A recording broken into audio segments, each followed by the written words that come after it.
Aquí a mis espaldas es donde se realizó la Conferencia del Agua de la ONU, la primera que hace Naciones Unidas en casi 50 años, después de que la primera fue en Mar del Plata, Argentina.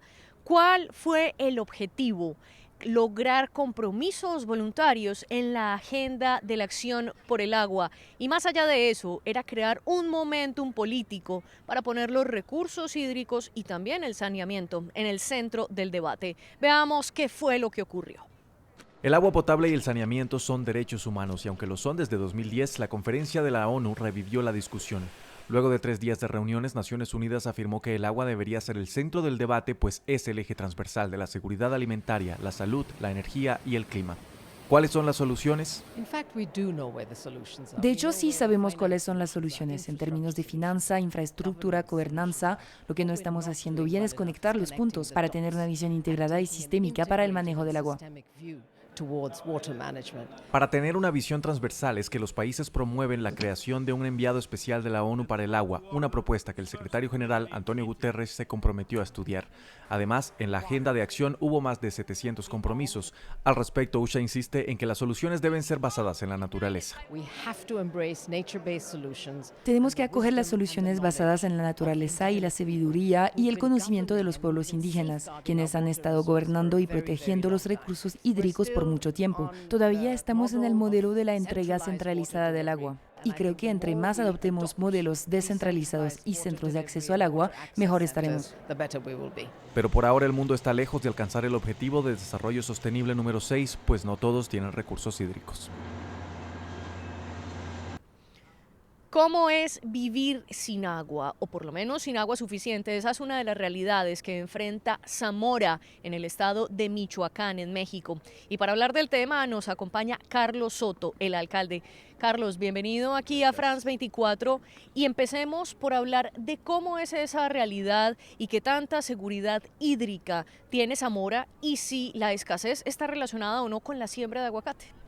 Bien, bueno, pues primeramente un saludo a todos y decirles que lamentablemente en un valle tan rico en tanta agricultura, porque dependemos 100% de la agricultura, no contamos con la cantidad de agua necesaria para los cultivos precisamente agrícolas. Recordemos que somos el primer lugar en exportación de berries, aunque el aguacate, como todo en el mundo y también por estar tan cercano a nuestro valle, repercute mucho en el tema del agua.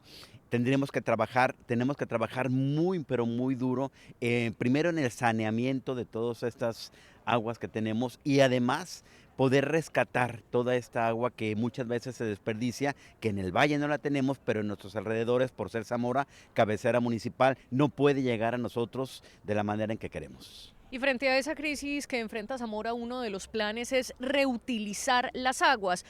¿Qué implica esto para Zamora? Implica el reutilizar las aguas, precisamente sanear, poder platicar y que haya una gobernanza del agua que no existe, que pueda haber una estructura donde podamos tener financiamiento de instituciones tan importantes como la Organización de las Naciones Unidas, que es donde nos encontramos ahorita, porque había queja de algunos países escuchando todas las ponencias, que además fueron muy enriquecedoras, donde dice, ya suelten recursos, gestionemos recursos, aunque la ONU no es el que gestiona, la ONU es el puente para que llegue este recurso, pero involucrar al empresariado, involucrar a la ciudadanía con cultura del agua, donde tenemos que aprender a cuidar este vital líquido y entonces sí poder gestionar junto con todo este tipo de organizaciones, recursos para los países, para los municipios donde más lo necesitan. Que no llegue al mismo lugar donde ya se ha resuelto un poco este problema y hay lugares donde tenemos una escasez y un problema fuerte en el tema del agua. Recursos y gestión, dos temas claves, no solo en la conferencia de la ONU, sino en todo lo relacionado con los recursos hídricos. Especialmente cuando una misma fuente de agua atraviesa los límites nacionales. En el mundo existen por lo menos 280 ríos transfronterizos, pero 2/3 de ellos no cuentan con ninguna protección. Por eso en la conferencia hubo un llamado reiterado a un tratado en el tema, y países como Egipto lo catalogaron como una cuestión existencial. Pero no solo es cooperación, también se trata de la distribución equitativa, un tema fundamental en el agua, y es que el 72% de todos los puntos de los que se extrae agua en el mundo son utilizados por la agricultura, según la ONU. Al respecto, hablamos con Jo Puri, la vicepresidenta del Fondo Internacional de Desarrollo Agrícola. Esto fue lo que nos dijo. Creo que tenemos que empezar por entender dónde en el espectro global de agricultura a gran y pequeña escala necesitamos hacer el mayor esfuerzo adicional. Porque no es solo una cuestión de eficiencia, sino también de equidad, economía y bienestar. Dado que un gran número de agricultores en el mundo cultivan pequeños pedazos de tierra, de menos de 5 o 2 hectáreas. Claramente son una parte importante del espectro global y los más necesitados. Tenemos que pensar dónde estamos construyendo esta perspectiva de conexión entre agua, seguridad alimentaria y energía, y lo tenemos que hacer en un trabajo integral. La razón por la que la distribución equitativa importa tanto es que las fuentes de agua no existen en todo el planeta. De hecho, las principales cuencas atraviesan unas cuantas naciones. 5 de las más grandes del mundo son las del río Nilo en África, el Amazonas en Sudamérica, el Yangtze, que recorre parte de China, el Mississippi en Estados Unidos o el Yenisei de Rusia, sin contar el río de la Plata en el Cono Sur. Pero ni siquiera teniendo una de estas grandes cuencas, los países pueden garantizar su acceso al agua. De hecho, 2 de las 5 cuencas más grandes del mundo están en América Latina y, sin embargo, ninguno de los países de la región catalogó como país seguro hídricamente, según el más reciente reporte del Instituto para Agua, Ambiente y Salud, que es el brazo académico de la ONU. Ellos solo posesionaron en la región a Estados Unidos y Canadá como países seguros hídricamente. Jo Puri nos explicó a qué se debe este fenómeno. For example, if you look at the top 10 river basins in Asia, si miramos, por ejemplo, las 10 cuencas principales en Asia, un reporte reciente afirmó que sobre ellas viven 1.700 millones de personas, pero la mayoría viven en condición de alto estrés hídrico.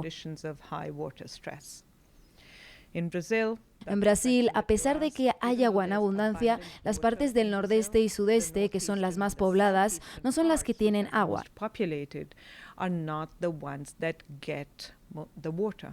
Entonces, esto realmente es una cuestión de gobernanza y de inversión. La idea de estas políticas y del diseño de la acción por el agua es que haya un acceso universal a los recursos hídricos y, sin embargo, actualmente 1/4 de la población mundial no tiene acceso a agua potable. Por eso, aquí en Nueva York, más de 500 organizaciones se unieron para firmar el Manifiesto por la Justicia del Agua, un documento que busca que haya un acceso realmente universal y también promueve que haya un mecanismo dentro de la ONU dedicado únicamente a velar este tema. Y los llamados son urgentes porque, como lo mostró la síntesis del 6º reporte del IPCC, de aquí al 2030 los países deben recortar a la mitad sus gases contaminantes.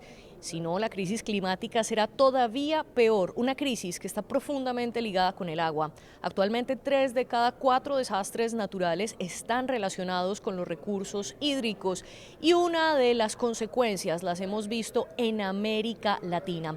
Para hablar de este tema me acompaña Miguel Doria, especialista de la UNESCO basado en Montevideo, y también el viceministro de Ambiente de Uruguay, Gerardo Amarilla. Bienvenidos a los dos y quiero comenzar con usted, Gerardo, preguntándole cómo es esa sequía que está atravesando Uruguay y también países vecinos como Chile y Argentina. Bueno, es la tercera sequía consecutiva. En 46 años nunca hemos tenido nada igual en todo el Cono Sur. Eso está teniendo un gran impacto en la producción de alimentos, que es nuestra principal fuente de recursos como país. Allí hemos calculado solamente en Uruguay el último año 2.000 millones de dólares de pérdida, además de las crisis sociales y ambientales que genera esta falta de agua. Y le quiero preguntar a usted, Mario, ¿cuál es el panorama en América Latina? Vemos también estas sequías, tanto en la parte sur, y también las inundaciones que han golpeado Ecuador, Perú, y el calentamiento global que está derritiendo los páramos. ¿Cuál es un poco el panorama de la región? Pues existe una preocupación hace varias décadas, porque la relación entre agua y clima es muy estrecha, y ya mencionó la parte sequía, que realmente afecta de una forma severa a varios países de la región. Las inundaciones también, pero el deshielo de glaciares, donde la mayor parte de las poblaciones andinas son dependientes, y también los ecosistemas de esa parte, ¿no? Y los huracanes, por ejemplo, que afectan el Caribe y otras zonas costeras, que tienen un impacto muy fuerte en toda la vida de las personas, en el medio ambiente, pero también en lo que respecta a los recursos hídricos, ¿no? De ahí que el Día Mundial del Agua de este año sea sobre acelerar el cambio a nivel de nuestras sociedades para dar una respuesta adecuada a estos desafíos, pero también para lograr los grandes objetivos de la Agenda 2030, en particular el objetivo 6, que es brindar agua y saneamiento a todos y todas en la región y a nivel del mundo. Acelerar el cambio no solo por la salud de los humanos, sino también de las especies. Y es que la biodiversidad también está estrechamente relacionada con el agua. Al respecto hablamos con David Cooper, el secretario ejecutivo del Convenio de Diversidad Biológica.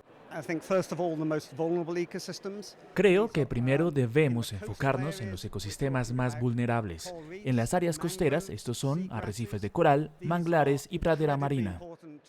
Además, son muy importantes para las comunidades locales. Muchos de esos sistemas albergan una parte importante de la pesca y ofrecen protección de las costas.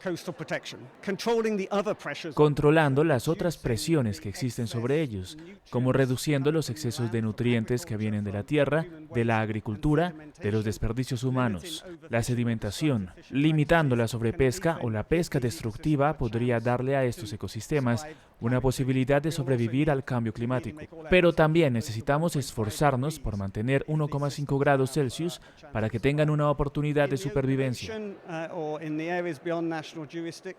En alta mar o las áreas más allá de la jurisdicción nacional, también hay sistemas muy únicos en las profundidades, como los respiraderos hidrotermales, a lo largo de las regiones del océano.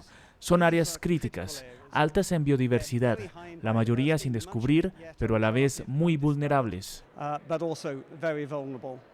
Así llegamos al final de nuestro programa. Recuerden que pueden ver este y todos los episodios en france24.com.